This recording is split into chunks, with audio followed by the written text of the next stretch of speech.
Climate change threatens each nation in the world. Et chaque minute compte. L'accord de Paris est accepté. Concilier les tensions économiques, géopolitiques et climatiques. Les solutions des entreprises. Future Up.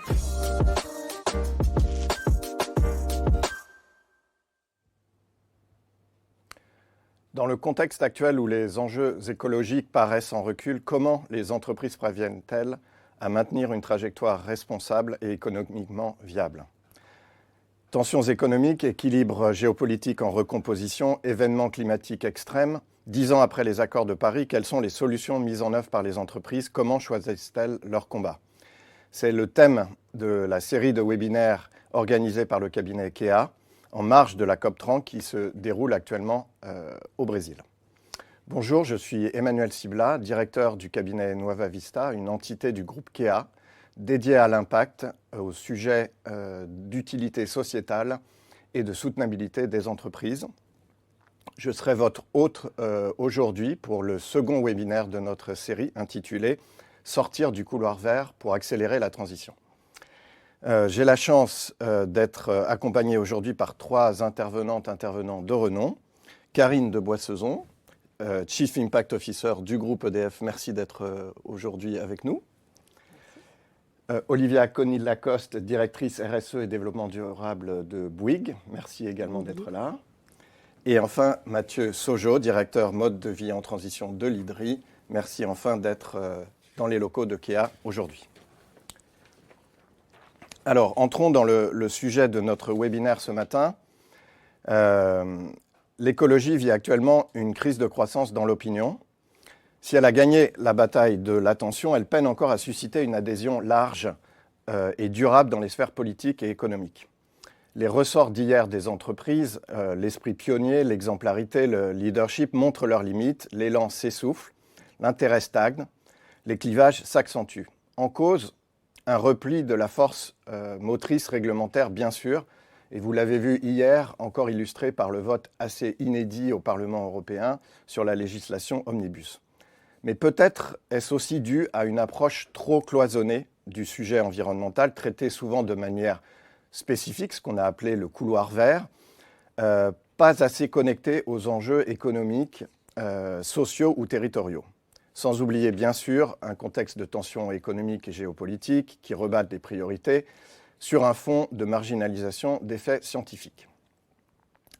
Pour poursuivre le mouvement de transition des entreprises, qui est vital, un changement de logiciel s'impose. Il ne s'agit plus d'être juste pour ou contre la protection de l'environnement, mais de réfléchir à comment l'intégrer de manière plus systémique dans les modèles opérationnels des entreprises. Comment en faire une partie prenante du projet de pérennité et de création de valeur de l'entreprise. Vous me direz pourquoi en parler aujourd'hui spécifiquement. Le sujet de l'intégration de la sustainability dans l'entreprise n'est pas nouveau.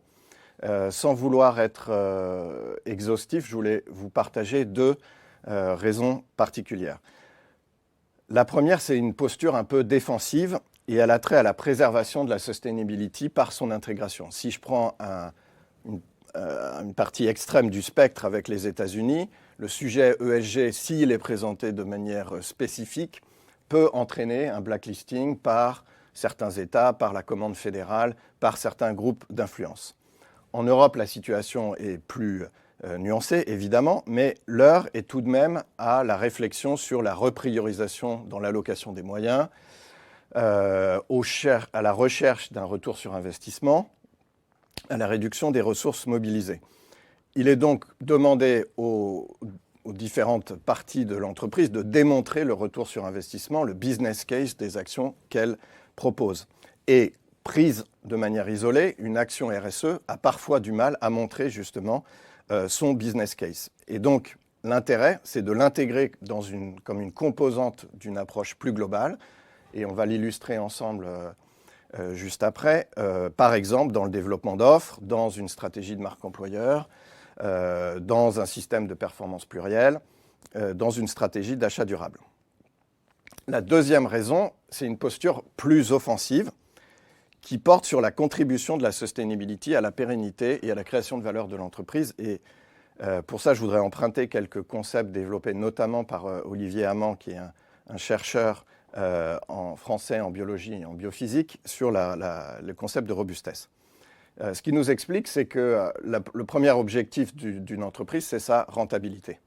Dans un monde stable, sa rentabilité, elle est fortement corrélée à sa performance, c'est-à-dire son efficacité, sa capacité à atteindre ses objectifs et son efficience avec le moins de ressources possible. Mais dans un univers instable, un monde fluctuant, avec des tensions, voire des pénuries sur les ressources, cette rentabilité, elle est beaucoup plus corrélée à la robustesse de l'entreprise. Et la robustesse, c'est la capacité du modèle économique et du modèle opérationnel de l'entreprise à maintenir sa stabilité, sa viabilité, malgré les fluctuations. Donc, monde stable ou monde instable, la démonstration de cette transition vers le monde instable, elle n'est plus à faire, que ce soit d'un point de vue géopolitique ou environnemental. On passe d'un monde de la moyenne à un monde d'écart type, c'est-à-dire un monde où il faut savoir encaisser les volatilités. Volatilité du prix de l'énergie, par exemple, comme on l'a vu après le conflit russo-ukrainien qui traduit notre dépendance aux combustibles fossiles. Volatilité des prix des commodités qui sont presque le quotidien dans le secteur agroalimentaire. Exemple, le cours du cacao qui s'envole après des récoltes désastreuses liées au dérèglement climatique au Ghana ou en Côte d'Ivoire. Donc un monde très volatile, un monde aussi où le long terme se conjugue au présent, c'est-à-dire ce qu'on avait envisagé, et si on prend l'exemple du réchauffement à plus 1,5 degré, puisqu'on est en marge de la COP, c'est un plafond qu'on a défini pour le siècle qui arrive et en fait qu'on a virtuellement déjà atteint. Donc la manifestation de... Virtuellement, on l'a bien atteint. Oui. Déjà. On a fait déjà plus 1,5 en 2024. Voilà, donc on est passé dans le monde des conséquences, où la matérialisation de ces événements climatiques majeurs se traduit aujourd'hui. Et donc, de ce point de vue-là, l'intégration de la sustainability, pour revenir à notre sujet, dans les modes opératoires de l'entreprise, c'est une contribution directe à ses capacités d'anticipation et d'adaptation, donc de robustesse et de création de valeur. Donc ça, c'est le deuxième argument beaucoup plus offensif sur le pourquoi intégrer la sustainability de manière plus systémique. Et donc on illustrera aussi au travers d'exemples chez EDF avec la prise en compte des risques physiques et des risques de transition, et chez Bouygues aussi dans les réponses aux problématiques sociétales des territoires et des quartiers quand vous développez votre offre. Donc je me tourne maintenant vers vous et dans un premier temps vers Mathieu Sojo, qui est co-auteur d'une étude intitulée vers un pivot majoritaire de l'écologie. Et c'est d'ailleurs cette note qui nous a aussi donné l'idée de ce webinaire et de ce couloir vert. C'est une note qui analyse les limites des stratégies passées et qui propose des pistes, on va y revenir. Et puis dans un second temps, ce qu'on vous propose, c'est de voir la déclinaison pratique dans le monde de l'entreprise, donc avec vous, Karine, et vous, Olivia, sur les leviers de cette intégration systémique. Alors Mathieu, je me tourne vers vous. Vous êtes donc le directeur du programme Mode de vie en transition à l'IDRI, qui est l'Institut du développement durable et des relations internationales. Ces 10 dernières années, vous avez exploré les enjeux posés par la transition via plusieurs facettes, ville et mobilité durable, numérique, enjeux sociaux et mode de vie. Pouvez-vous partager avec nous ce matin les constats et les messages clés de cette note dont vous êtes un co-auteur, une note réalisée au travers d'une collaboration entre l'IDRI et Parlons Climat? Ouais. Tout à fait. Bonjour à tous et merci pour cette invitation. Effectivement, à travers cette note, finalement, on s'est posé avec Parlons Climat une question que beaucoup de gens se sont posées dans l'écosystème écolo notamment, de la transition, qui est, mais finalement, qu'est-ce qui se passe? Est-ce qu'on est face à un essoufflement de la transition dans l'opinion? Est-ce qu'on est dans un retournement? Comment on peut analyser la situation qu'on traverse et aussi se projeter évidemment dans le futur. Ce qui est intéressant, c'est qu'on a croisé du coup des regards dans cette note. Parlons Climat, qui est un spécialiste de l'opinion sur le climat, qui connaît très bien via des études quanti et qualitatives ce que disent les gens, les façons dont ils perçoivent les enjeux climatiques et de transition. Et puis nous qui regardons davantage les politiques publiques, notamment quand elles sont liées au mode de vie, c'est-à-dire aux gestes concrets qu'on essaye de faire ou aux gestes d'achat aux Françaises et aux Français. Et ce qu'on s'est rendu compte, et c'est l'hypothèse qu'on formule ici, c'est dire mais finalement, on peut voir aussi positivement cette phase qu'on traverse comme l'essoufflement non pas de la transition en général, mais d'une première phase dans laquelle il y a eu un effort très important et qui a porté ses fruits de sensibilisation, de mobilisation, de mise à l'agenda, ce qui a amené d'ailleurs à des lois, puis à des politiques publiques, et qu'on a fait finalement maintenant une question écologique omniprésente, bien installée, et qui va donc susciter, et qui a suscité des formes de contre-réaction, et je vais y venir. Et donc du coup, ce qu'on se propose de visualiser pour interpréter cette situation, il y en aurait d'autres, mais c'est de se dire, on a porté l'écologie dans cette première phase d'une certaine manière, on peut utiliser le terme de minoritaire, c'est-à-dire une cause portée très fortement par un petit groupe avec une logique très resserrée autour du sujet. Et que là, la question qu'on se pose, d'où le titre, comment on va vers une logique majoritaire, vers un pivot majoritaire. Alors, qu'est-ce qui explique que néanmoins on ressente une sorte d'essoufflement ou de retournement ?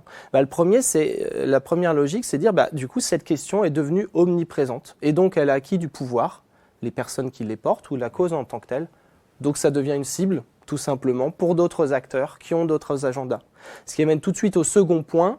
On est sorti d'une sorte de consensus mou autour de l'écologie, c'est-à-dire tous les partis politiques pouvaient être plus ou moins d'accord parce que c'était pas très important, c'était pas si grave, ça dépensait pas autant d'argent que d'autres sujets. Et puis finalement, c'est devenu omniprésent dans l'opinion. Il y a des messagers très identifiés. Ça commence à avoir des effets réels sur le terrain. Donc c'est un objet de clivage. Dans le champ politique, un levier de clivage, en général, il va être utilisé par certains acteurs parce qu'ils y trouvent un intérêt, à minima à court terme. Parce qu'on peut se poser la question, étant donné que maintenant il y a une majorité de Français, un peu dans tous les spectres de la population, qui pensent que c'est important, néanmoins il va bien falloir répondre à cette demande. Il y a deux, trois autres mécanismes qui nous paraissent importants sur le fait que ça a pu susciter des contre-réactions au sein de la population et donc se diffuser plus largement. Dans une logique, dans la logique minoritaire qu'on a en partie mis en œuvre dans cette logique de promotion de la transition, il y a l'idée de distinction. Si vous optez pour des pratiques ou des modes de vie ou des achats durables, soutenables, responsables, vertueux, tous ces thèmes renvoient à l'idée de distinction. Vous êtes une bonne personne. Et donc, il y a cette idée derrière de moralisation finalement. Or, évidemment, ce qui est totalement évident, c'est que pour la plupart de ces choses-là, il y a des premiums à payer ou bien des pratiques qui impliquent un certain nombre de coûts. Donc, tout le monde ne peut pas y faire face. Et donc, ça s'est cristallisé à la fois par une minorité qui est capable de le faire et une majorité qui se dit, nous, on ne peut pas vraiment le faire pour tout un tas de raisons. Donc, ça crée des effets repoussoirs. Et donc, finalement, l'idée initiale, c'était, il y a une petite minorité éclairée qui va tirer tout le monde. Et on observe plutôt l'inverse, qui est, non, en fait, elle crée un effet repoussoir qui peuvent se traduire dans des choses très concrètes, c'est-à-dire le bio me dit que c'est bien, c'est désirable, mais je n'ai pas les moyens, et en plus ça correspond à une classe sociale et des magasins qui leur correspondent en termes de culture. Donc j'ai une réaction qui est le bio ce n'est pas pour moi. Donc ça c'est des verbatims d'études par exemple. Donc on a créé ces effets et ça, donc encore une fois, je pense qu'il faut voir le positif et le négatif. On a eu besoin de cette première phase. Faire émerger des offres, y compris chez les entreprises, faire augmenter le niveau de sensibilisation, etc. Donc, ce n'est pas de jeter à la poubelle ces dernières décennies, mais plutôt de dire, OK, maintenant, les gens ont compris. On ne peut pas avoir juste de la distinction parce qu'on veut que 100% des gens soient dans cette logique. Et puis, on ne peut pas non plus totalement leur remettre toute la responsabilité sur les épaules. Il y a beaucoup de changements qui sont extrêmement complexes à l'échelle individuelle, qui nécessitent l'action notamment des entreprises, des acteurs publics. Si on veut changer son alimentation, il faut que ça soit facile. Il faut que tous les lieux quotidiens qu'on traverse, ils nous offrent des options qui sont faciles et accessibles, etc. etc. Donc, nous, on pointe le fait que dans cette première phase, on a pas mal mis l'accent sur la responsabilité individuelle à agir, ce qui n'est pas, encore une fois, totalement dénué de sens, mais on arrive peut-être aux limites de cette logique, parce que cette responsabilité, elle pèse trop fort, et puis elle crée des frustrations. J'aimerais changer, je ne peux pas, et y compris du côté des producteurs. rappelez-vous les mouvements des agriculteurs d'il y a 2 ans, eh bien, on a pu voir des agriculteurs dire oui, mais alors attendez, nous, dans les médias et dans la parole des consommateurs, il y a cette velléité d'acheter français, des premiums, etc., mais on ne le retrouve pas dans les caddies. Le consommateur est schizophrène et nous, c'est nous qui en payons les frais. Donc, il y a vraiment un enjeu de remettre de la cohérence dans tout ça via de l'action publique. Et puis, peut-être le dernier point, vous y avez fait référence dans l'introduction, qui est l'idée du coup, dans cette première phase, l'écologie est un peu portée pour elle-même, par elle-même, de manière isolée. Encore une fois, c'est logique, parce qu'on est dans une logique de sensibilisation, de mobilisation. Et maintenant, dans cette deuxième phase, il faut être davantage en capacité de relier à des grands enjeux de conditions de vie. Les questions de volatilité, de robustesse et donc de sécurité en sont. Les questions d'autonomie, des questions de conditions de vie plus générales, d'améliorer la vie des gens. Donc là, c'est un travail, encore une fois, qui a déjà été enclenché par tout un tas d'acteurs. Là, ce qui nous semble, c'est qu'il faut encore aller un peu plus loin sur cette dimension. Merci Mathieu. Donc, je retiens notamment de cette prise de hauteur et de cette perspective académique le fait que la question écologique ne doit pas être adressée comme une single issue, ce que vous appelez single issue, un enjeu isolé dans la note, et donc et de manière donc plus articulée avec les autres sujets économiques et sociaux. Et donc ce qui va nous intéresser maintenant, c'est cette déclinaison sur le terrain de l'entreprise, de sortir de cette single issue et d'aller vers une intégration plus systémique. Donc, je me tourne maintenant vers Karine de Boissezon et Olivia Conille-Lacoste. Karine, depuis 15 ans chez EDF, en charge de l'impact depuis 2019. L'impact qui a la spécificité chez EDF d'être dans la même direction que la finance, et on pourra y revenir. Vous avez aussi dans votre périmètre les assurances et les relations investisseurs, ce qui non plus n'est pas anodin, et on pourra y revenir. Ancienne présidente du C3D, vous siégez à... Je vais avoir un problème avec le président, là, attention. Vice-présidente du C3D, vous siégez à l'autorité des normes comptables au titre de la durabilité, encore un signal. Et vous êtes aussi au comité climat de BPI, la Banque publique d'investissement. Olivia Conille-Lacoste, vous avez rejoint Bouygues Immobilier en 2017 en tant que directrice RSE et développement durable. Vous avez élaboré puis déployer la stratégie de RSE de l'entreprise pour minimiser son impact sur l'environnement et maximiser son impact positif sur les territoires. Vous êtes aujourd'hui membre du comité de direction générale de Bouygues Immobilier. Vous êtes aussi présidente du CIBI, le Conseil international biodiversité et immobilier, et administratif de BBCA, une initiative sur les bâtiments bas carbone. Alors, en préparant ce webinaire, nous avons identifié 5 leviers qui vous ont paru être des illustrations pertinentes de cette intégration systémique. Et donc, ce que je vais vous proposer, c'est d'entrer dans chacun de ces leviers et, à tour de rôle, d'illustrer au travers d'exemples concrets dans vos entreprises la manifestation de cette intégration plus systémique.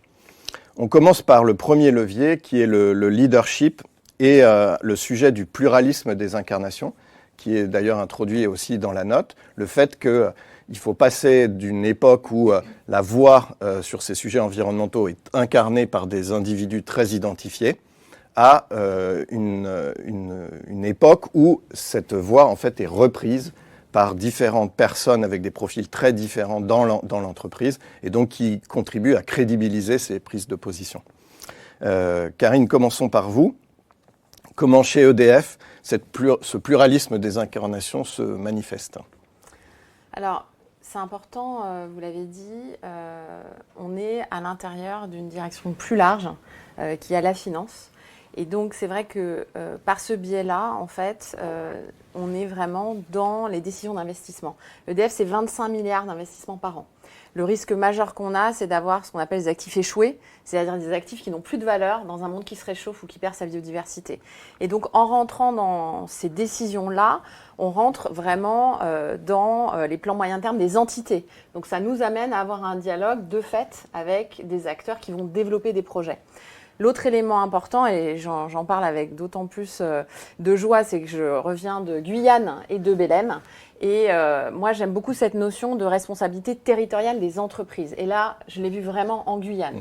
En Guyane, on est dans un territoire 96% boisé. Et donc, d'une certaine manière, le développement de l'électricité passe par des enjeux de déforestation, d'impact biodiversité, mais aussi une population en croissance de 6% par an. J'ai jamais vu autant de lycées en construction, donc j'imagine que peut-être Olivier, tu es là-bas aussi, vous êtes là-bas, pardon.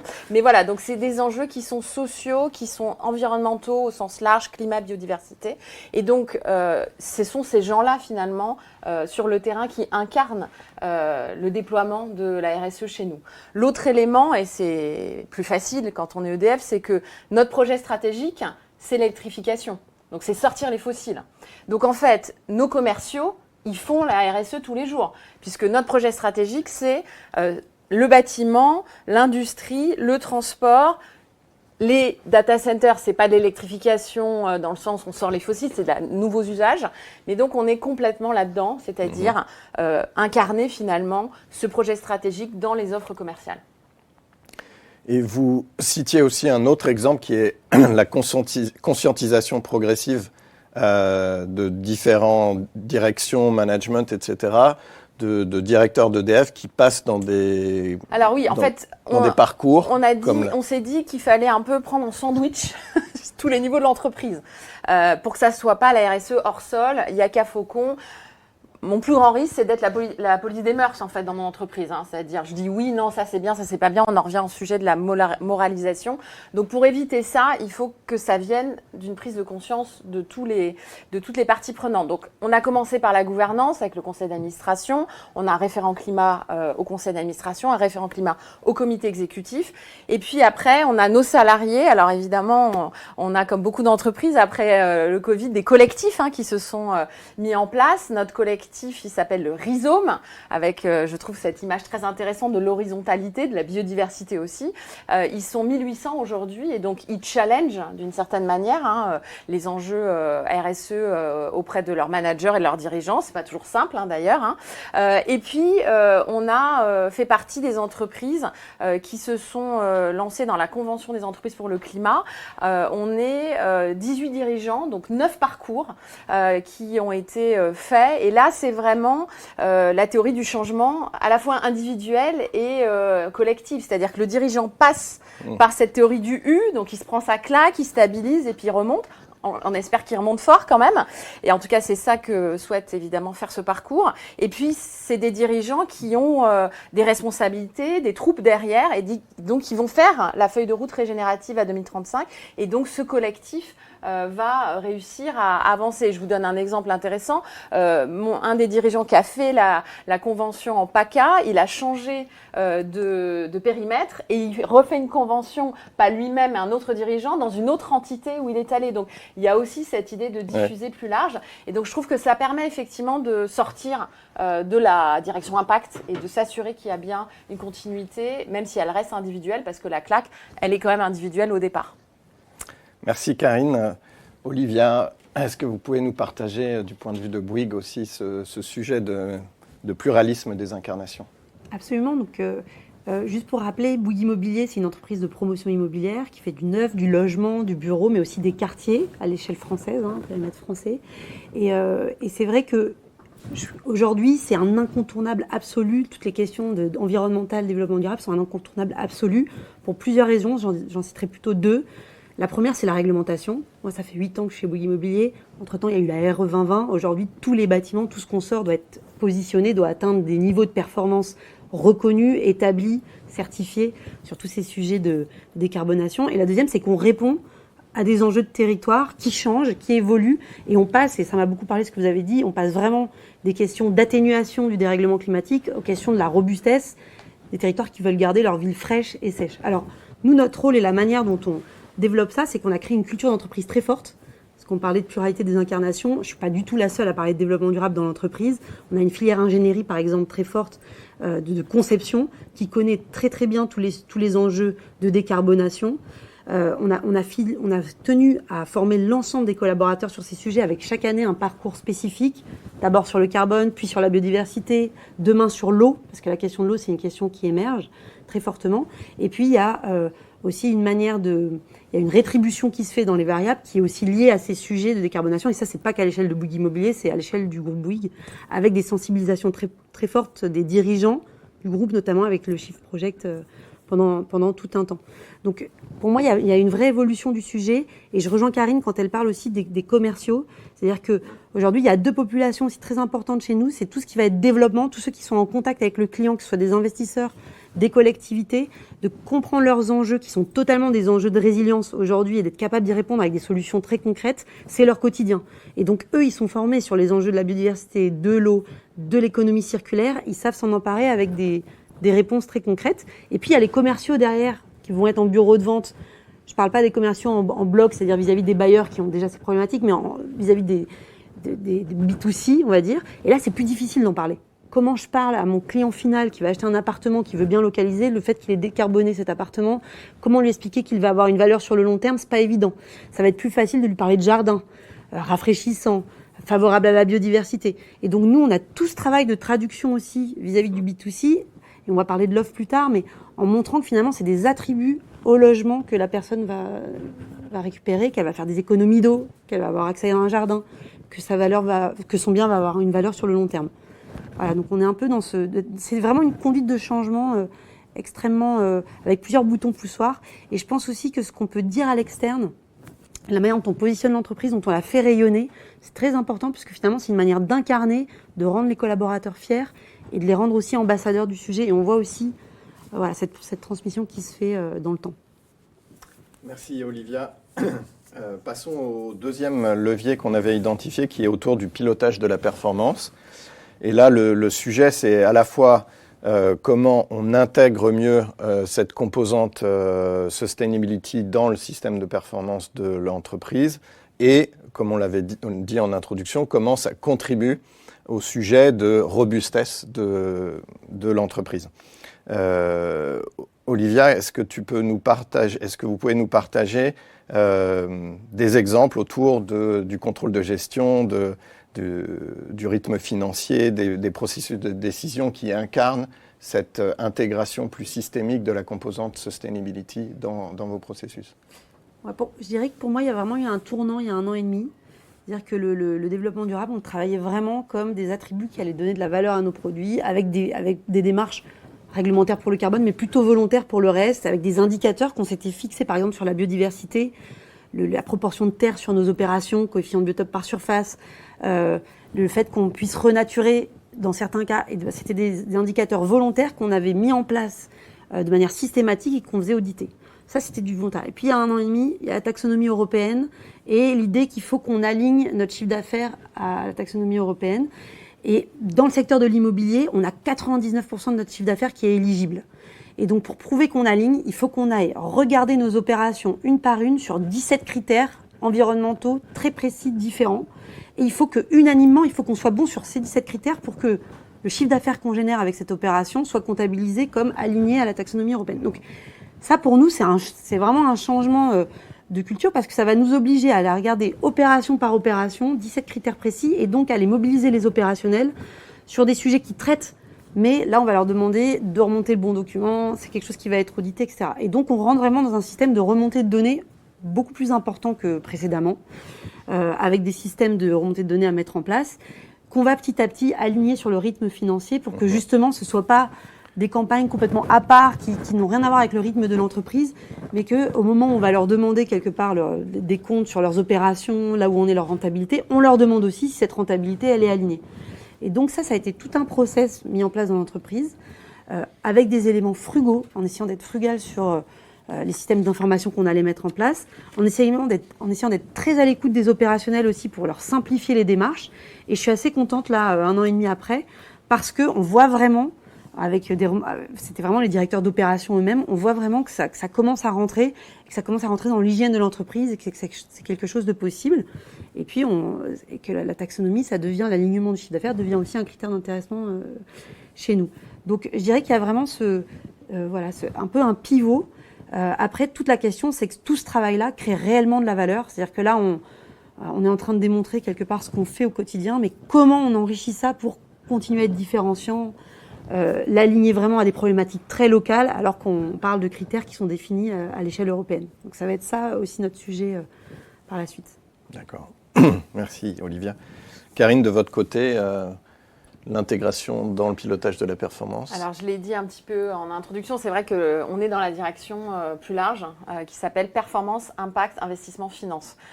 Donc, ça amène un certain nombre de choses. La première, c'est on crible les projets, donc, parce que finalement, l'échec, c'est d'arriver trop tard, c'est de constater qu'un projet d'investissement potentiellement est à risque demain, comme je le disais, d'être un actif échoué.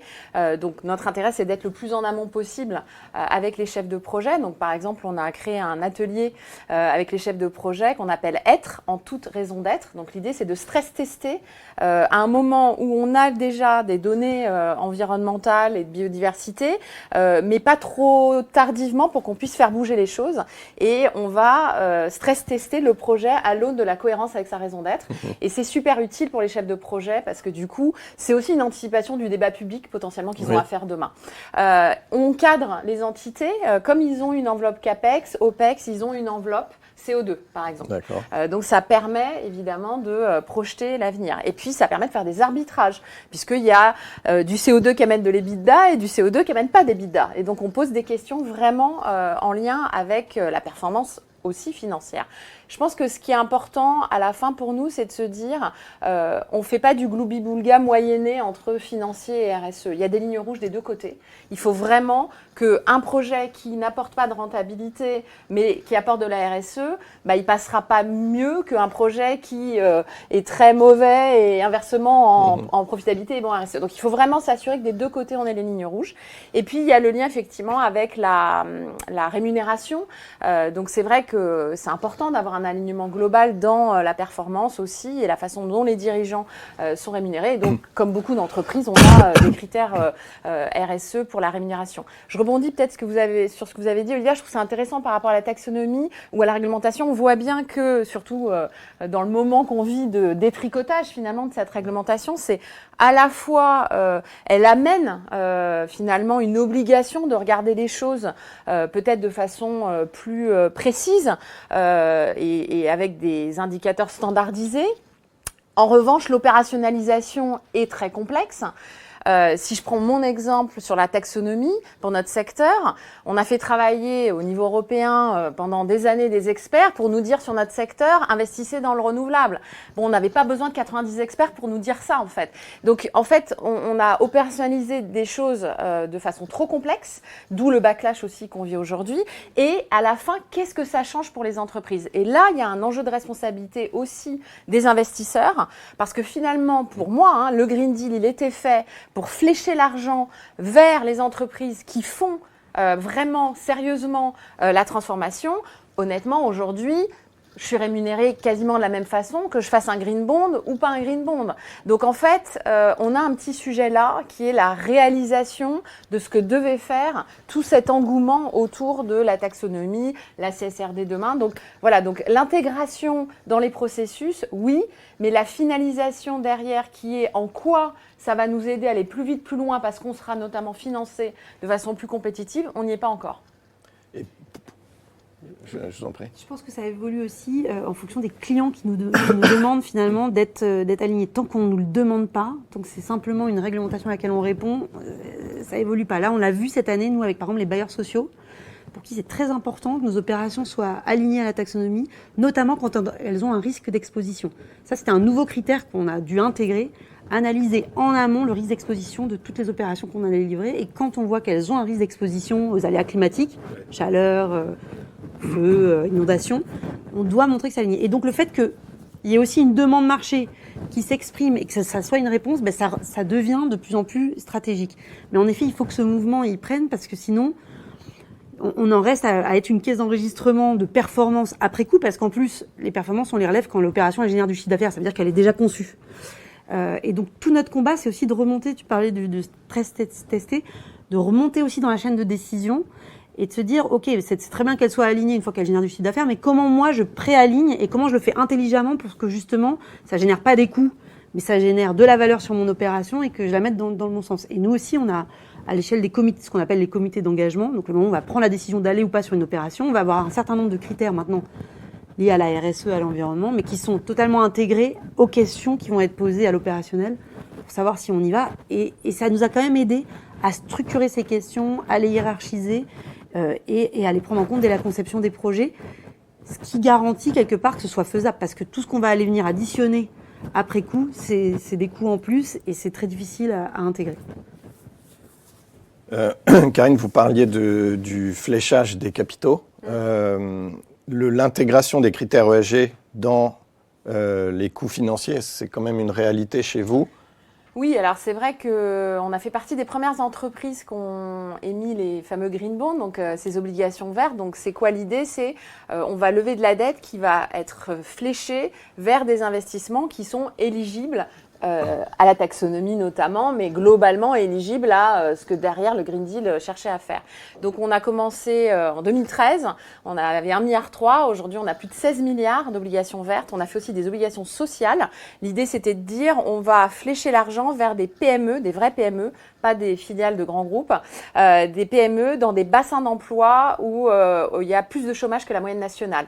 Pourquoi? Là aussi, on est vraiment dans la sécurisation de notre supply chain, en fait.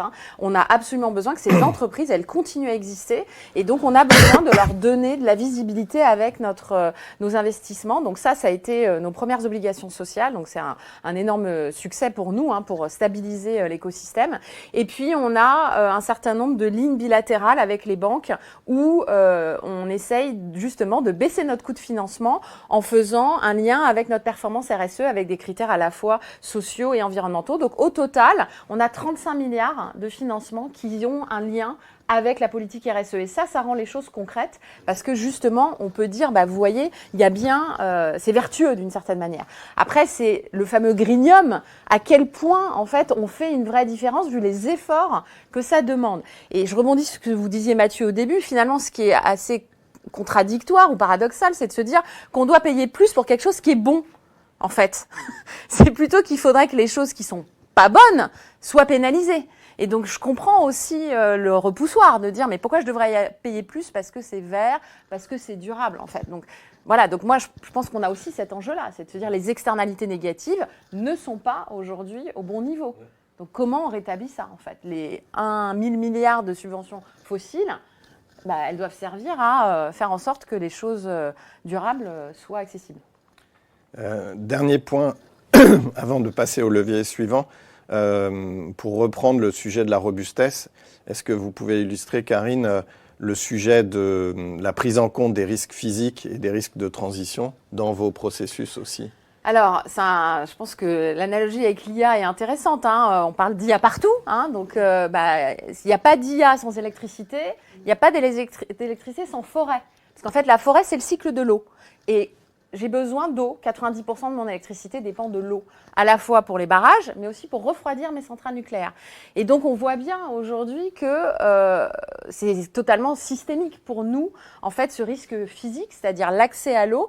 On a ou trop d'eau ou pas assez d'eau, on le voit bien. Et en Guyane, j'ai vu ça aussi, beaucoup. Et à Belém, pareil. Beaucoup d'eau, pas assez d'eau.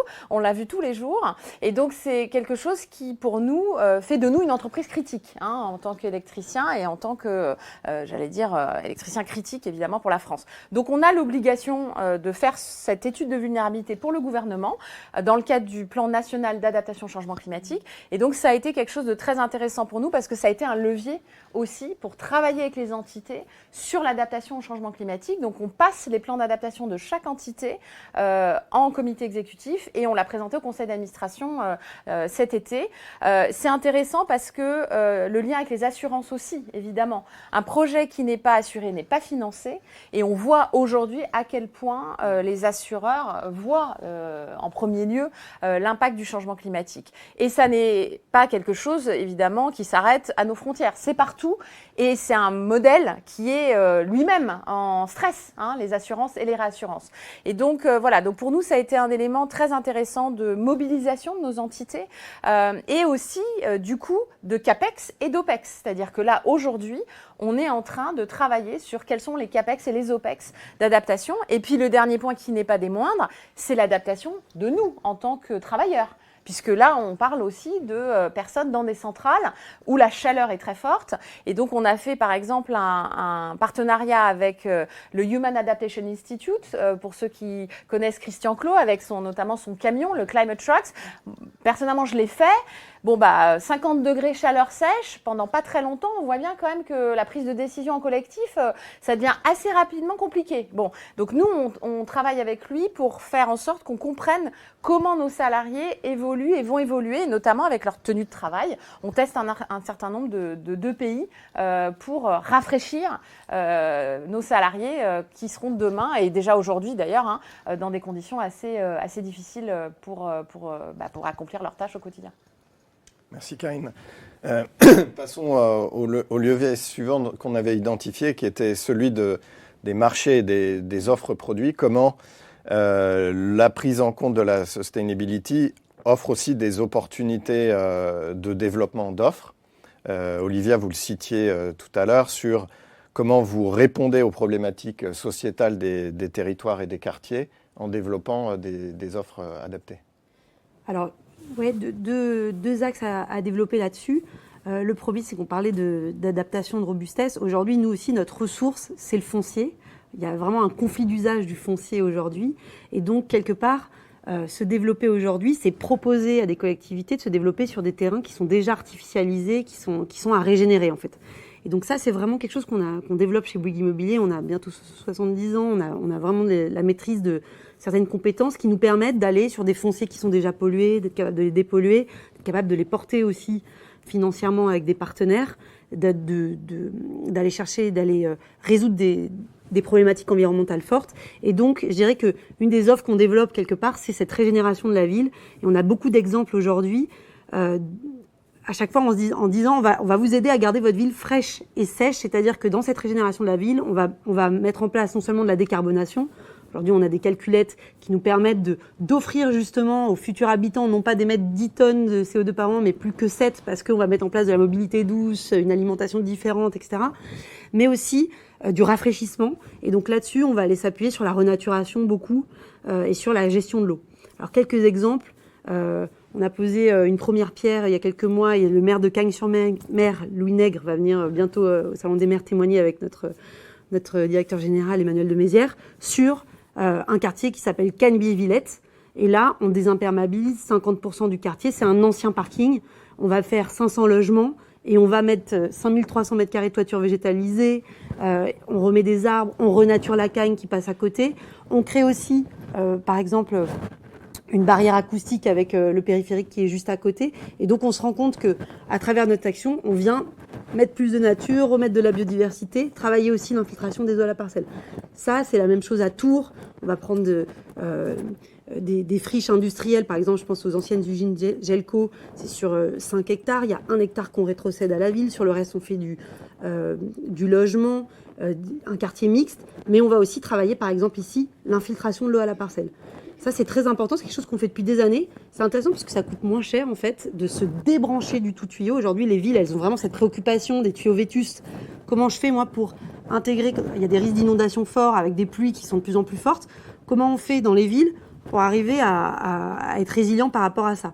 La réponse qu'on a, par exemple, chez Bouygues Immobilier, c'est de faire des jardins filtrants qui sont capables d'infiltrer des pluies à la centenale, alors qu'on n'aura plus de tuyaux dans notre jardin. Et donc on fait des économies, parce qu'on a moins de matière, on va dire, et en même temps, on arrive à être plus résilient dans des cas d'inondation, tout en infiltrant l'eau, et donc en ayant des jardins qui sont pérennes, qui durent. Ça, par exemple, c'est quelque chose qu'on développe et qu'on propose aux villes. On propose aussi de la réutilisation des eaux grises, dans le bâtiment, avec des partenariats spécifiques. Donc tout ça, c'est des offres packagées, quelque part, de régénération de la ville, et à l'échelle du bâtiment, d'économie d'eau, de mettre en place un jardin, etc. Et puis, ce qui est très important aussi, c'est, parce que là, on parle de grands projets sur du temps long. Cagnes-sur-Mer, on a déposé la première pierre, on avait signé, on avait engagé il y a 10 ans.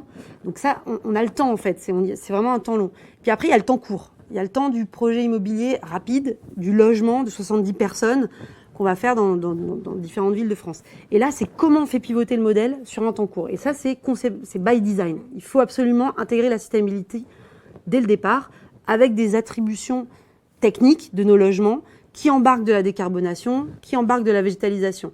Et ça, c'était aussi un tournant qu'on a pu faire il y a 2 ans à travers une démarche qu'on a appelée Cœur de vie, en se disant, OK, pour assurer ma trajectoire de décarbonation, qu'est-ce que mon logement propose en termes de décoration intérieure qui soit décarbonée, en termes de mobilier réemployé, en termes de pompes à chaleur qui vont assurer le chaud, le froid, mais en décarbonant, en termes de jardin, concept de jardin. Et toute cette transition, on l'a aussi faite. Et dans l'immobilier, on est assez en retard sur cette question de l'industrialisation, de la standardisation. Et donc, ça a été vraiment un tournant pour l'entreprise aussi de pouvoir packager une offre cœur de vie, accessible, qu'on puisse proposer à nos clients de manière lisible, jusqu'en bulle commerciale. Karine, pour EDF, vous l'avez cité, il y a une sorte d'alignement naturel à la promotion de l'électrification. Est-ce que brièvement, vous pouvez donner des exemples de cet alignement et du développement d'offres? Le transport, typiquement en France, c'est plus de 30% des émissions de CO2. Donc c'est notre première verticale, c'est décarboner le transport. Et donc on est très actif autour de la mobilité électrique dans un moment particulièrement complexe, puisqu'on parle des fake news autour du climat. Mais alors sur la mobilité électrique, la France est le pire pays au monde, je crois, après la Pologne. Donc on a du boulot là-dessus. Donc c'est un enjeu pour nous, donc c'est un enjeu business puisqu'on a une filiale dédiée à la mobilité électrique. Donc on parlait des opportunités business, elles sont réelles pour nous aussi, évidemment. Ce qui est, je trouve, très intéressant, c'est que finalement on voit aujourd'hui que la mobilité lourde, elle va aussi à l'électrique, alors qu'il y avait un pari pendant longtemps qui était plutôt sur l'hydrogène. Et ce que je trouve très intéressant, ce que me disent mes commerciaux, c'est que en fait c'est les chauffeurs qui, en fait, mobilisent parce que c'est tellement plus confortable pour eux parce qu'il y a moins de vibrations. Et donc, les chauffeurs qui sont une denrée rare, aujourd'hui, on parle des compétences, on a un enjeu de compétences énorme dans cette transition, en fait, ils vont aller choisir les employeurs qui ont les camions électriques. Et donc, c'est génial parce que ça va mobiliser finalement les employeurs peut-être plus que juste l'aspect écologique, technologique. Donc, effectivement, on peut trouver des choses qu'on n'aurait peut-être pas vues, en fait, nous-mêmes avant de lancer ce type d'offre. Donc, mobilité électrique, très importante pour nous. Le bâtiment, Olivia l'a dit, c'est vrai qu'aujourd'hui, grâce à la fameuse réglementation RE 2020, on arrive à avoir plus d'électricité aujourd'hui dans le bâtiment. En revanche, il y a beaucoup d'efficacité et tant mieux. Donc c'est vrai que le gain d'électrification, il est peut-être pas si important, mais néanmoins c'est aussi une verticale pour nous.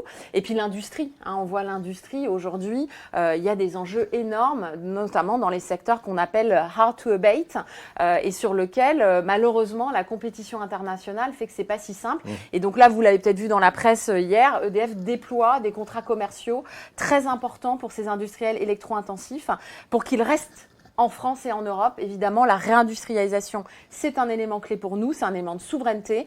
Et donc, on est au rendez-vous de ça, de donner de la visibilité et de la décarbonation, puisque je le rappelle, l'électricité en France, elle est décarbonée à 95% quand même. C'est un avantage compétitif majeur. Donc voilà, donc c'est comme ça qu'on va réussir aujourd'hui, c'est être au rendez-vous de cette visibilité long terme pour des clients qui doivent prendre des décisions d'investissement. S'ils vont passer à un four électrique demain, il faut qu'ils aient cette visibilité sur les prix de l'électricité. Et c'est intéressant parce que vous touchez aussi un autre point qu'on n'aura pas le temps d'approfondir aujourd'hui, mais le lien entre sustainability et souveraineté. Oui. Il est au cœur pour nous. Voilà, la transition énergétique, c'est aussi un enjeu de souveraineté pour la France, pour l'Europe. Tout à fait. Je pense que pour nous, c'est l'alignement majeur. C'est que si on n'a pas d'industrie, on perd évidemment sur l'électrification, puisque l'un va avec l'autre, clairement pour nous aujourd'hui. C'est ces industries qui doivent s'électrifier, qui nous assurent aussi la croissance de l'électrification et la sortie des fossiles. Donc pour nous, le message, il est clair. En revanche, l'opérationnalisation, elle est pas si simple, on le sait. Et on voit bien nos capacités de paradoxe. C'est-à-dire qu'en réindustrialisation, on a des impacts environnementaux aussi. Et donc, on voit bien les mines de lithium. On veut bien avoir cette souveraineté, mais on ne veut pas la mine à côté de chez nous. On ne veut pas les éoliennes à côté de chez nous. Donc, tout ça, ces paradoxes, il faut aussi les gérer, en fait. C'est à quel moment on voit ce que c'est de nos yeux une économie décarbonée. Moi, je préfère voir les éoliennes que pas voir les tuyaux qui ont le pétrole et le gaz, pardon. Mais donc, comment notre rapport au paysage change, ça aussi, on a un partenariat avec l'École nationale du paysage pour ça, c'est-à-dire c'est quoi notre lien culturel finalement avec l'évolution du paysage de la décarbonation. Merci Karine. Dernier levier, et je vais vous demander d'être un petit peu plus bref parce que le temps file et il nous reste une dizaine de minutes, c'est celui du capital humain et de la gouvernance, du sujet lié aux gouvernances et aussi l'approche par coalition. Olivia, dans le cadre de Bouygues, est-ce que vous pouvez illustrer cette approche par coalition sur les sujets notamment de réemploi et de biodiversité? Alors très rapidement, on ne peut pas travailler seul sur ces sujets. Bouygues Immobilier et craquer le sujet de l'économie circulaire, le sujet de la biodiversité. Donc on se met avec d'autres et on essaye d'avoir des initiatives communes. Donc j'en citerai 2. Sur l'économie circulaire, on travaille par exemple beaucoup avec des plateformes de réemploi, notamment Cinéo, qui a été développée par le groupe Bouygues, qui est à la fois une plateforme digitale mais aussi physique. Et donc on va s'associer à toute une chaîne d'acteurs et à d'autres promoteurs aussi pour faire travailler des filières de réemploi et pouvoir recréer des filières. Il faut qu'il y ait de la masse, sinon on n'y arrive pas, notamment pour le réemploi. Donc ça, c'est la première chose. Sur la biodiversité, je dirais qu'aujourd'hui, le sujet compliqué pour nous, c'est la data. L'indicateur. Comment on prouve qu'on rafraîchit avec un arbre, avec un jardin? On manque beaucoup de data. Comment on prouve qu'on crée de la valeur sociale, sociétale avec ça? Et donc, en travaillant avec BIG, par exemple, qui est une initiative Go Big for Biodiversity, on s'est mis avec des investisseurs, des promoteurs, toute la chaîne en fait immobilière pour essayer de travailler cette data et montrer qu'en fait, on va redonner de la valeur aux actifs en les verdissant. Si on n'y arrive pas, moi, j'arrive pas à développer le CIBI, dont je suis présidente, vous en parlez, le label Biodiversity qui est en fait une méthode pour réintégrer de la nature dans les projets immobiliers avec un écologue, avec les compétences. On a toute la méthodologie, on sait faire, on a su s'entourer, mais tant qu'on ne prouve pas qu'on crée de la valeur, ça va être difficile pour un gestionnaire d'actifs de dire « je fais évoluer tout mon parc et j'arbitre et je priorise comme pour le bas carbone ». Et donc voilà, il y a travailler en coalition, c'est vraiment pour ça, pour pousser ces sujets et pour que justement on sorte du couloir vert. Et qu'on montre bien que ça a une vraie répercussion sociétale globale. Karine, sur les sujets de capital humain, rapidement sur le sujet d'attractivité marque employeur qui est un gros enjeu pour EDF. Bah oui, parce aussi. qu'on recrute énormément, donc 100 000 personnes sur les 10 prochaines années. Donc voilà, c'est un enjeu important, enjeu aussi de souveraineté, puisque je rappelle qu'il faut trouver des soudeurs, des chauffagistes. Enfin, on manque de compétences, c'est une évidence. À la COP, c'était flagrant pour moi. On parle de batterie notamment, solaire plus batterie. Pour travailler le sujet des batteries, il faut aussi des gens qui savent ce que c'est la chimie. Et il n'y en a pas tellement, en fait, dans les écoles qui veulent faire ça en Europe. Donc, on a un sujet aussi, même d'aller chercher les jeunes dès le collège. Donc, nous, ça va dans les deux sens. C'est-à-dire, on doit être attractif parce qu'on se partage des compétences dans plein de secteurs. On veut les mêmes compétences, finalement, de la transition. Et puis aussi parce qu'il faut créer l'attractivité dans les écoles. Donc, on a aujourd'hui des colorations dans Parcoursup qu'on a mis en place pour aller chercher ces compétences de demain. Et donc, j'invite nos auditeurs à dire à leurs enfants que soudeur chez EDF, c'est un super job, très bien payé. Donc venez faire ce genre de métiers techniques qui sont très attractifs. Et évidemment les filles, puisque là aussi on a un énorme sujet d'attractivité, que ce soit d'ailleurs dans l'IA ou dans des métiers techniques. Et j'étais très contente de voir qu'il y a une jeune fille d'Orano qui avait gagné le prix à des trophées de l'industrie usine nouvelle, soudeuse. Elle était au départ sur un CAP coiffure. Elle a détesté ça, elle a trouvé une offre de soudeuse et c'est une soudeuse chez Orano, donc filière nucléaire. Voilà, c'est ça qu'il nous faut, c'est ce genre de transformation aussi dans les compétences. Merci Karine. Mathieu, je me retourne vers vous à la fois pour partager des réactions éventuelles par rapport à ce qui a été dit et puis partager aussi des pistes d'ouverture en lien avec le travail que vous avez fait sur la note vis-à-vis des acteurs économiques.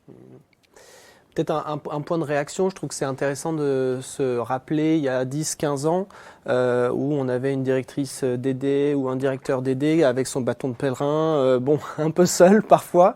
Ça a beaucoup évolué, donc ça je pense que c'est évidemment extrêmement positif. Je trouve qu'un point de vigilance que vous pointez là, on est à un moment un peu de bascule, qui est beaucoup de réglementation, donc d'investissement, de recherche, etc. Et le moment de, est-ce que justement ça devient le modèle majoritaire et donc avec ces logiques financières, ça fonctionne, ou est-ce que on recule juste avant de passer ce point-là? Je pense que ça pose la question de la bataille politique qui a lieu aussi à l'Europe et du rôle des entreprises qui ont, elles, fait des investissements, qui ont joué le jeu, qui ont été proactives, parce que clairement, là, on est sur des points qui sont vraiment sensibles. Ce qui fait le lien avec ce que je voulais dire, c'était que finalement, dans cette phase-là, je pense que c'est important de se dire que ce que font les entreprises est aussi politique. Politique au sens où la façon dont ça va être perçu par les gens a un rôle important dans la représentation de notre démocratie, de notre société, en partie parce que finalement, c'est Parlons Climat qui le dit très bien, 80% de ce que les gens voient sur la transition, ce sont des publicités faites par des acteurs privés. En fait, c'est omniprésent. Et donc je pense que là, il y a une sorte de responsabilité, mais simplement de prendre conscience qu'en fait, là, c'est bien ça qui se joue. Ce qui, encore une fois, fait le lien avec deux conséquences qu'on tire du papier, qui est les enjeux d'incarnation, vous y avez fait référence, et puis finalement de sortir des logiques de moralisation, de responsabilisation. Là, il y a un enjeu de communication qui est important, évidemment. À la fois direct, les messages directs, ce qu'on dit dans les publicités, mais aussi l'arrière-fond, le paysage qui donne une vision, qui est finalement, le véhicule électrique, c'est toujours des CSP+, bien habillés. Ok, mais en fait, on n'a pas tous à être comme ça ou à vouloir être comme ça. Et donc là, là, il y a un vrai enjeu qui est d'ailleurs dans les mains des entreprises, mais aussi des acteurs de la communication eux-mêmes, qui travaillent depuis des années d'ailleurs, mais qui est là, il faut varier, il faut donner à voir d'autres messagers, d'autres incarnations, sortir de la moralisation. Donc, là, il y a un champ qui est important.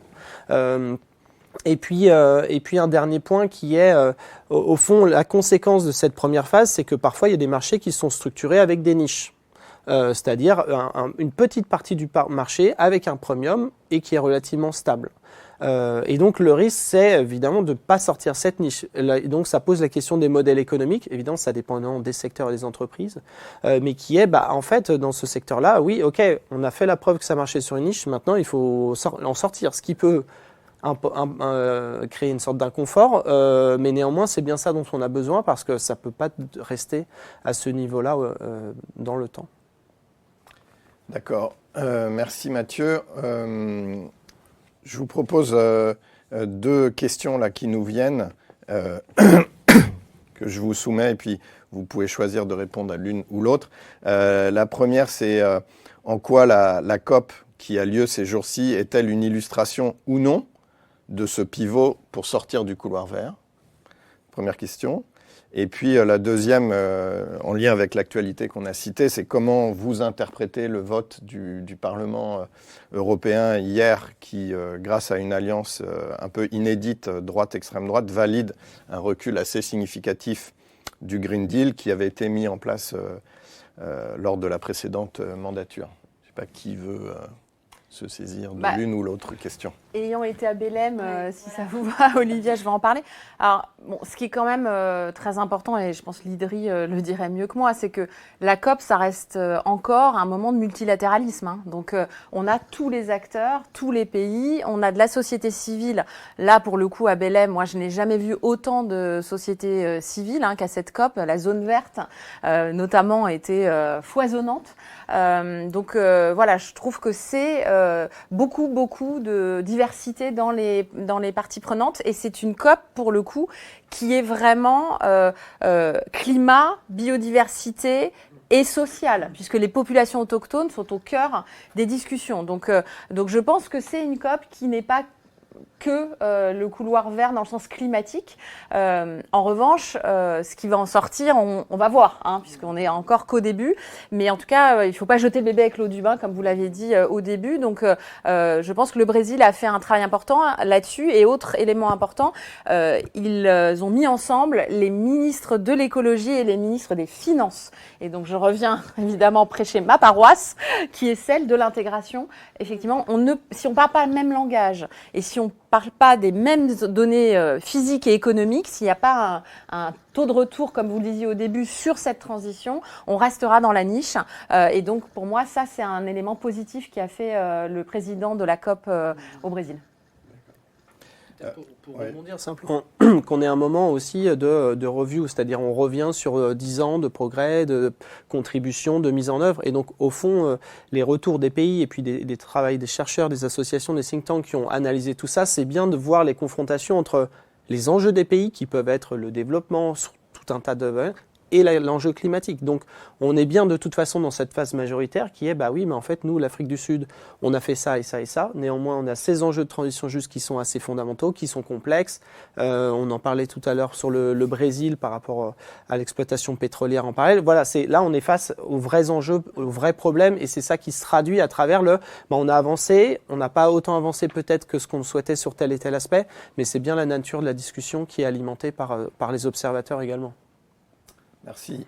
Pris par le temps, je vais devoir conclure. Je voulais vous remercier évidemment tous les trois d'avoir participé au webinaire ce matin.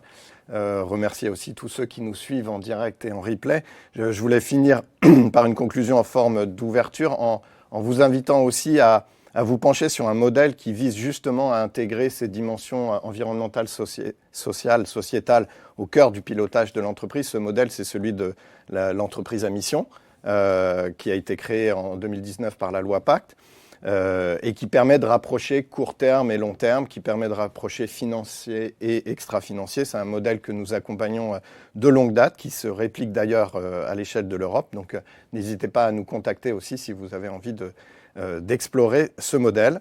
Merci une fois encore. Le webinaire est terminé, mais pas la série de webinaires organisés par KEA. Donc à l'écran, vous devez voir les webinaires suivants.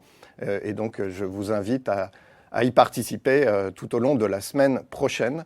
Un grand merci encore à toutes et à tous et au revoir. À bientôt. Merci. Climate change threatens each nation in the world. Et chaque minute compte. L'accord de Paris est accepté. Concilier les tensions économiques, géopolitiques et climatiques. Les solutions des entreprises. Future Up.